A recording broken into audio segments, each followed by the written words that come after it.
ஹல்லேலூயா, ஹல்லேலூயா. சோத்திரம். 39 அதிகாரங்களிலே எசேக்கியேல் தீர்க்க தரிசன புத்தகத்திலே வெவ்வேறு தீர்க்க தரிசன கருத்துக்களை பார்த்தோம். இன்றைக்கு 40ஆம் அதிகாரத்தை தியானிக்க போகிறோம். 40ஆம் அதிகாரம் முதல் கடைசி அதிகாரம் வரை இனி வரப்போகிறது தேவாலயத்தை குறித்து. அடுத்த 9-40 சேர்த்து 9 அதிகாரங்கள் எருசலேம் தேவாலயத்தை குறித்து. இதை நாம் ஞான அர்த்தத்தோடு பார்க்க வேண்டும். நமக்கு இது வரப்போகிற சியோனை குறித்த ஒரு புரோட்டோடைப் மாடல். பெரிய பரலோகத்துக்கு ஒரு சின்ன மாதிரி இந்த 9 அதிகாரங்கள். அடுத்த 9 நாளும் நம்ம வாசிக்க போகிறது தேவாலயத்தின் அளவுகள், கிழக்கு புறமாய் இருக்கிற வாசல் கிட்ட யார் யாரு தங்கணும், யார் யாருக்கு வீடு, அங்க என்ன நடக்கும், இது கிழக்கா, இது தெற்கு புறமான வாசல், அந்த பக்கம் யாரு இருப்பாங்க, மேற்கு புறமான வாசல் அங்க என்ன இருக்கும், வடக்கு புறமான வாசல் என்ன இருக்கும், வெளிப்பிரகாரம் என்ன இருக்கும், வெளிப்பிரகாரத்தின் அளவு என்ன, பலிபிடம் எங்கே இருக்கும், பலிபிடத்தில் செலுத்தப்பட வேண்டிய காளைகள் பலிகள் என்ன, காளை பலி என்ன, மாலை பலி என்ன, ஜனங்கள் செலுத்த வேண்டிய காணிக்கைகள் என்ன, கொண்டாடப்பட வேண்டிய பண்டிகைகள் என்ன, பண்டிகை நாட்களில் என்னென்ன காணிக்கைகளை செலுத்த வேண்டும், பலிபிடம் எப்படி இருக்கும், பலிபிடத்திலிருந்து என்ன புறப்படும், தேவாலயத்து உட்பிரகாரம் என்ன இருக்கும், வெளிப்பிரகாரத்தில் என்ன இருக்கும் என்று சொல்லி இனி அடுத்த 9 அதிகாரங்கள் தேவாலயத்தை மையப்படுத்தி வரக்கூடிய காரியங்களை நாம் பார்க்க போகிறோம். அல்லேலூயா. இனி கொஞ்சம் பெருமூச்சு விடலாம். வெட்டுவேன் குத்துவேன் எல்லாம் இல்லை. நேத்தோட அதெல்லாம் முடிஞ்சு போச்சு. இன்னைக்குல இருந்து ஒரு அளவை, மெஷர்மெண்ட். சரி, உண்மையா இந்த 9 அதிகாரத்துல அளவைகளை குறித்து நான் சிந்திச்சு ஜெபம், உண்மையாவே ஜெபம் பண்ணா நான் அடுத்த 9 நாள் என்ன சொல்றது மக்களுக்கு. வெறும் நூலை பிடிச்சாரு, கோலை பிடிச்சாரு, முழம் இவ்வளவு பெருசு இருந்துச்சு, முழம் 4 விரல் கட்டை அப்படின்னா 2 அடி, ஒரு முழம் 4 விரல் கட்டை இப்ப எத்தா 2 அடி, அத்னி 3 முழம்னா 6 அடி, 6 முழம்னா 12 அடி கணக்குக்கு. இதையெல்லாம் தூண் ஆதாரங்கள், எல்லா தூண் ஆதாரத்திலும் பேரீச்சம் மரத்தினுடைய டிராயிங் வாஸ்து வந்தீங்கல்ல, எல்லா தூண் ஆதாரத்திலும் என்ன வரைஞ்சி வச்சிருக்குது, பேரீச்சம் மரம். ஒரு தூண் நின்னுங்குதா, மரத்து மேல நின்னுங்கிற மாதிரி தெரியும் அந்த தூண் மேல இருக்கிற பில்டிங். ஏன்னா மரத்துல என்ன இருக்கும், பேரீச்ச மரம் மறைஞ்சிருக்கும். சரி, இந்த பின்னணியோடு அப்பப்போ வர்றத அப்பப்போ பார்த்துக்கலாம். ஃபர்ஸ்ட், நாங்கள் சிறைப்பட்டு போன 25ஆம் வருஷத்தின் ஆரம்பத்தில் 1ஆம் மாதம் 10ஆம் தேதியிலே அன்றே கர்த்தருடைய கை என் மேல் அமர்ந்து அவர் என்னை அவ்விடத்திற்கு கொண்டு போனார். அப்பொழுது நகரம் அழிக்கப்பட்டு 14 வருஷம் ஆயிற்று. தேவாலயம் அழிக்கப்பட்டு 14, இது எருசலேம் அழிக்கப்பட்டு 14 வருஷம் ஆயிடுச்சு.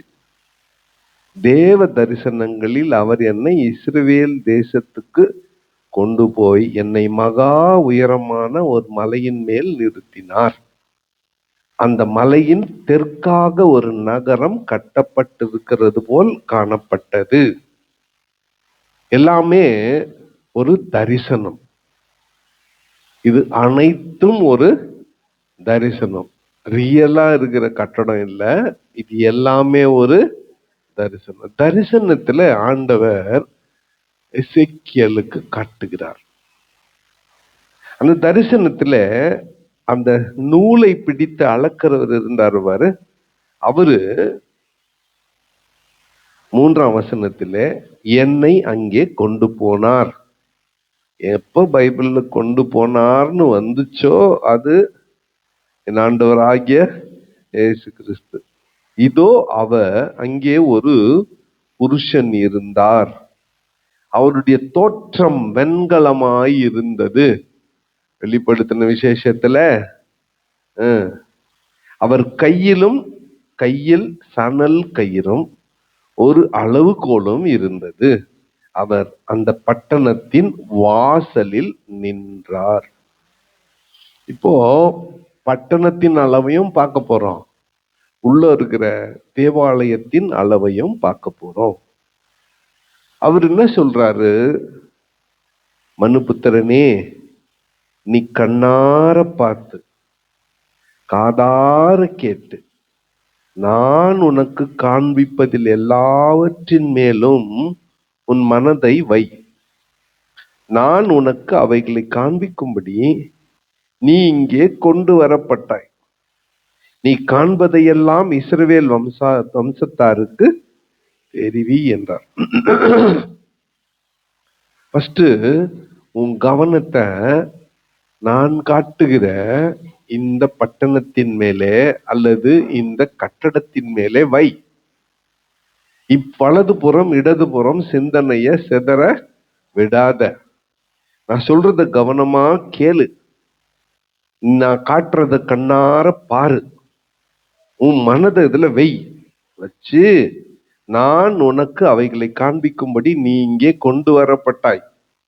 நீ காண்பதை எல்லாம் இஸ்ரவேல் வம்சத்தாருக்கு தெரிவி. இதோ ஆலயத்துக்கு புறம்பே சுற்றிலும் மதில் இருந்தது. அப்ப நல்லா புரிஞ்சுக்கோங்க, சென்ட்ரல் ஆலயம், சுற்றினா மதில், காம்பவுண்ட். இந்த தேவாலயத்துக்கு என்ன இருக்குது? சுற்றிலும் காம்பவுண்ட் இருக்கிறது, சுற்றிலும் மதில் இருந்தது.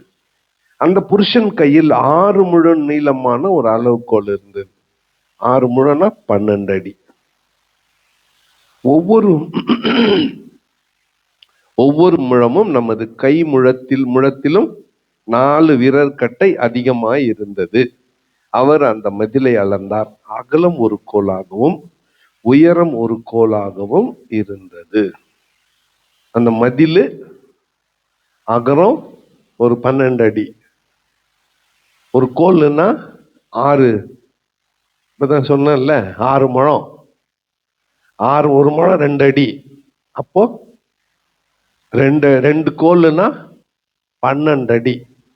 எருசலேம் மதில் சுவர் 12 அடி அகலம், 12 அடி உயரம்.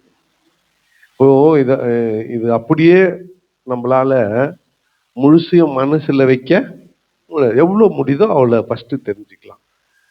சுற்றி மதில் சுவர் 12 அடி உயரம், 12 அடி அகலம். அப்போ அந்த அளவிலே ஃபர்ஸ்ட் கிழக்கு முக வாசலுக்கு என்னை அழைத்து கொண்டு வந்தார். அதுல படிகளில் ஏறுவதற்கு வாசற்படியை 1 கோல் அகலமாகவும் மறு வாசற்படியை 1 கோல் அகலமாகவும் அளந்தார். எல்லாம் 12 அடி 12 அடி. ஜனங்க நடக்கிறதுக்கு நல்லா விசாலமான வாசலை கர்த்தர் வைக்கிறார். 12 அடி 12 அடி விசாலமான வாசல். அடுத்து அங்க ஒவ்வொரு அறையும் 1 கோல் நீளமும் 1 கோல் அகலமா இருந்தது. அறை வீடுகளுக்கு நடுவே 5 முழ இடம் விட்டு இருந்தது. கவனிங்க, இப்போ ஒரு பெரிய காம்பவுண்டுக்கு மத்தியில தேவாலயம். காம்பவுண்டுக்குள்ள இப்போ கிழக்கு வாசல் பத்தி பேசுறோம்னா இங்க அறை வீடுகள், தெற்கு வாசல் பத்தி பேசுறோம்னா அங்க அறை வீடுகள், வடக்கு வாசல் பத்தி பேசுறோம்னா வடக்கு திசை வாசல், அங்க அறை வீடுகள். மேற்கு திசையில அறை வீடுகள் இல்லை. ஏன்னா தேவாலயத்துல பலி செலுத்தப்படுது இல்ல, அந்த பலி செலுத்தப்படுகிறதெல்லாம் அந்த மூலையில கொண்டு போய் போட்டு எரிய வைப்பதற்கு ஒரு இடம், நெருப்பு மூட்டி எரிய வைக்கிறதுக்கு. அந்த பக்கம் சாம்பலை, பரிசுத்த பலி செலுத்தின சாம்பலை எடுத்துன்னு போய் மனிதர்கள் கால்கள் படும்படியாக எங்குமே தூவக்கூடாது. ஏன்னா பலிபீடத்துல கர்த்தருக்கு பரிசுத்த காணிக்கையாய் செலுத்தப்பட்ட அந்த சாம்பலா இருக்கிறதுபடியால பரிசுத்த சாம்பலை, பலிபீடத்து சாம்பலை எடுத்துன்னு போய் ஒரு இடத்துல கொட்டுறதுக்கு ஒரு இடம். ஏறத்தாழ சாலமோன் கட்டின தேவாலயத்தினுடைய மாடல் தான் இது. பெரிய ஸ்ட்ரக்சர், இன்னும் பெருசா ஆண்டவர் கட்டுறார். நம்ம தியானமா படிச்சோம்னா 4 திசையிலும் ஒவ்வொரு வாசலுக்கும் எதிராக மண்டபங்கள் இருக்கிறதை பார்க்கிறோம். மண்டபங்களுக்கு பக்கத்துல தூண்கள், இது மண்டபங்கள் தூண்களால் நிலையப்பட்டிருக்கிறது. மண்டபங்களுக்கு பக்கத்துல அறை வீடுகள் இருக்கிறதை பார்க்கிறோம். அந்த அறை வீடுகளில் யார் யார் தங்கி இருக்க வேண்டும் என்கின்ற அந்த அமைப்பையும் பார்க்கிறோம். சரி, இப்ப நீங்க இன்னைக்கு வீட்டுக்கு போயிட்டு இன்னொரு முறை படிச்சீங்கன்னா இப்ப புரியும். கிழக்கு முகவாசல், அங்க அறை வீடுகள். தெற்கு முகவாசல், அங்க அறை வீடுகள். அந்த அறை வீடுகள்ல இருந்து உள்ள வர்றதுக்கு வாசல் படி பெருசா இருக்கு. ஒவ்வொரு படியும் 2 கோல்.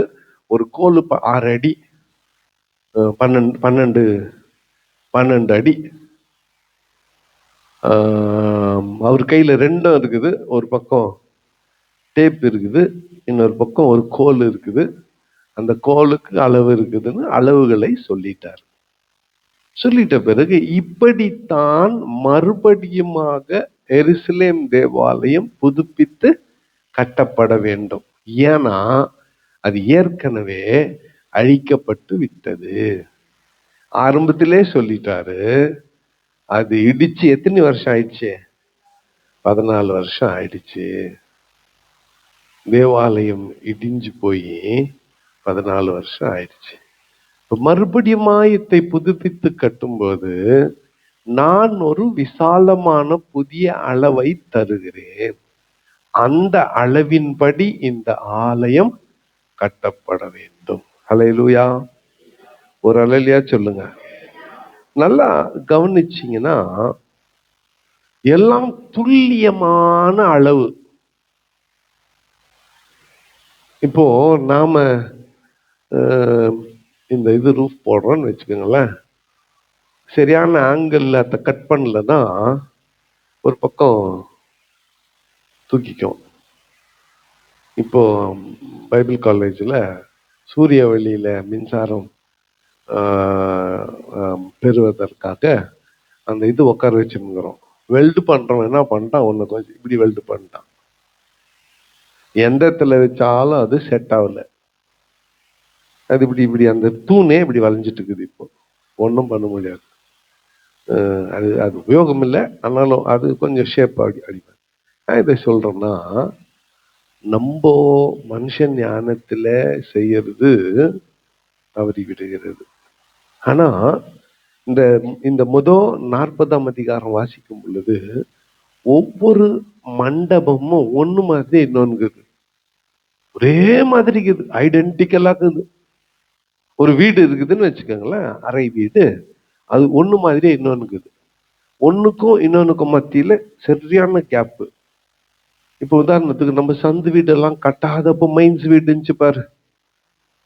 அப்போ நம்ம கட்ட முடியாது. அப்போ எந்த சாலகம் போடணும்னா கூட மைன்ஸ்காருக்கு தான் சொல்லணும். அவங்க தான் வந்து போடுவாங்க. ஞாபகம் இருக்கா? அப்போ அந்த சந்து வீடெல்லாம் கட்டாம, காவாலாம் எதுவும் பண்ணாம, காலகத்துல தண்ணி ஊத்தினா உருண்டு போயிடுச்சு பாரு. போய் அந்த ஏரியில போயிச்சே அந்த நாளை சொல்றேன் நான். எப்படி ஒரு வீடு மாதிரியே இன்னொரு வீடு. புதுசா யாருன்னா வந்தா கன்ஃபியூஸ் ஆயிடுவாங்க. தமிழ்நாட்டுல இருந்து யாருன்னா சொந்தக்காரங்க வந்தா இதுதான் சொந்தக்கார வீடுன்னு பக்கத்து வீட்டுல பூந்துருவாங்க. எல்லா வீடும் ஒரே மாதிரி, ஒரே பெயிண்ட், ஒரே டோர், எல்லாம் ஒரே மாதிரி இருக்கும். அது அப்படியே கற்பனை பண்ணிக்கோங்க. அப்படித்தான் தேவாலயத்துல இருந்துச்சு. இதுல இருந்து ஆண்டவர் என்ன சொல்றாருன்னா, நீ பாஸ்டரனா இரு, ரெவரண்டுனா இரு, நீ பிஷப்னா இரு, போப்பாண்டவர்னா இரு, எல்லாருக்கும் கொடுக்குற மாதிரி வீடு தான் உனக்கும் கொடுக்குறேன். இந்த பட்டம் பதவி புகழெல்லாம் இந்த உலகத்துல இருக்கிறப்பதான் இங்க வந்துட்ட பிறகு நீ சாதாரண ஆளு. ஒரே ஒரு விசேஷம், லேவியர்களுக்கு முன்னால வரிசை. ஏன் அவங்களுக்கு முன்னால வரிசைன்ற காரணத்தையும் சொல்றாரு. ஏன்னா டக்கு டக்குன்னு எங்க ஓடியாருன்னு அவங்க தேவாலயத்துக்கு வந்து ஊழியம் செய்யணும். அதனால அவங்களுக்கு மட்டும் வீடு எங்க ஃபர்ஸ்ட் முதல் வரிசையில, மற்றவங்களுக்கெல்லாம் பின்னால வரிசையில. ஏன்னா அவங்க டக்குன்னு வந்து என்ன பண்ணணும், ஆலயத்தினுடைய வேலைய செய்யணும். சரி, இந்த 49 வசனத்துல, இந்த 40ஆம் அதிகாரத்துல நாம என்னத்தான் புரிஞ்சுக்கிறோம் அப்படின்னா, ஒட்டுமொத்த தேவாலயமும் வெளிப்பிரகாரமும், அந்த வெளிப்பிரகாரத்துல ஆயிரக்கணக்கான மக்கள் கூடுகிற அளவிற்கு சதுரமான ஒரு கிரவுண்டு, ஒரு மண்டபங்கள், இவைகள் எல்லாம் கட்டப்பட்டிருக்கிறது. ஏன் இவைகளை எல்லாம் ஆண்டவர் இவனுக்கு காட்டுகிறார் என்பதுதான் முக்கியம். தீர்க்கதரிசிக்கு ஆண்டவர் வரப்போகிற ஒரு பட்டணத்தின் மாதிரியை காட்டுறாரு, ஒரு டிராயிங்க காட்டுறாரு, ஒரு புரோட்டோடைப்பை காட்டுறாரு. காட்டிட்டு இதை விட பல மடங்கு பிரசித்தி பெற்றது வரப்போகிற பரலோகம், வரப்போகிற மகா நகரம். இதை விட பல மடங்கு. இதுல தன்னை வாசல்ல ஒரு வாசல பூட்டிடுன்னு சொல்றாரு, பூட்டப்பட்டிருக்கிறதுன்னு சொல்றாரு. பிறகு வரப்போகுது ஒரு வாசல் என்ன பண்ணப்பட்டிருக்கு, பூட்டப்பட்டிருக்கு. ஏன் பூட்டப்பட்டிருக்கு? அந்த வழியா அதிபதி பிரவேசித்தார். அது மகாராஜா போற ஒரு வழி, எல்லாரும் அந்த வழியில போக முடியாது. அவர் மட்டும் போறதுக்கு ஒரு வாசல் இருக்குது. அந்த வாசல் இப்பொழுது பூட்டப்பட்டு. ஏன் பூட்டப்பட்டிருக்குதுன்னா, அது திறக்கப்படும் நாளுக்காகத்தான் நாம் அனைவரும் காத்து கொண்டு. அது திறந்த போது மகாராஜா அதன் வழியாய் பிரவேசிப்பார். அவரோடு நீயும் நானும் பிரவேசிக்க வேண்டும். உனக்கும் எனக்கும் கூட அங்க என்ன இருக்கிறது, இடம் இருக்கிறது. ஹல்லேலூயா. காலையில பலி, காலையில எந்திரிச்ச உடனே ஒரு காட்சி. இப்போ அரசியல் தலைவர்களெல்லாம் ஏஞ்சி அவங்க வீட்டுக்கு மேல் வீடு இருக்கும், மாடி, அங்க வராண்டா இருக்கும். ஜனங்கள்லாம் வெயில்ல நின்று இருப்பாங்க. அப்பதான் தலைவர் ஏஞ்சி 11 மணிக்கு வந்து அப்படி இப்படின்னு வரு. இந்த இப்படி இப்படின்றதுக்கு ஒரே கைத்தட்டல் சத்தம். ஐயா சார் வந்துட்டாரு. அது யாருன்னா நடிகர்னா இருக்கட்டும், சினிமாக்காரனா இருக்கட்டும், அல்லது அரசியல் தலைவர்களா, சீஃப் மினிஸ்டர் ஆகட்டும், எதிர்கட்சி, அப்படியே வந்தோன்னு அப்படி அப்படி அப்படின்னு ஒன்னு பார்த்துட்டேன் யார பார்த்துட்டேன், அந்த மாதிரி கத்த போறோம். நான் கூட பார்த்துட்டேன், ஏசப்பாவை பார்த்துட்டேன். காலையில குட்னோ அப்பா தலைவரே வந்துட்டீங்களா. அந்த ஆரவாரத்தில் சத்தம், தேவாலயத்தின் நிலைகள் அதிர போகிறது. அல்லேலூயா. இது இனி வரும் நாட்களில் நாம படிக்க போகிற பாடமா இருக்கிறது. கர்த்தர் தாமே இந்த வார்த்தைகளை இந்த நாள்ல நமக்கு ஆசீர்வதித்து தரட்டும். கண்களை மூடி நாம் ஜெபம் செய்வோம். பிரேயர் ரிக்வெஸ்ட் பகுதியை அன்பரசனைய வந்து நடத்தும்படி கேட்டுக்கொள்கிறேன்.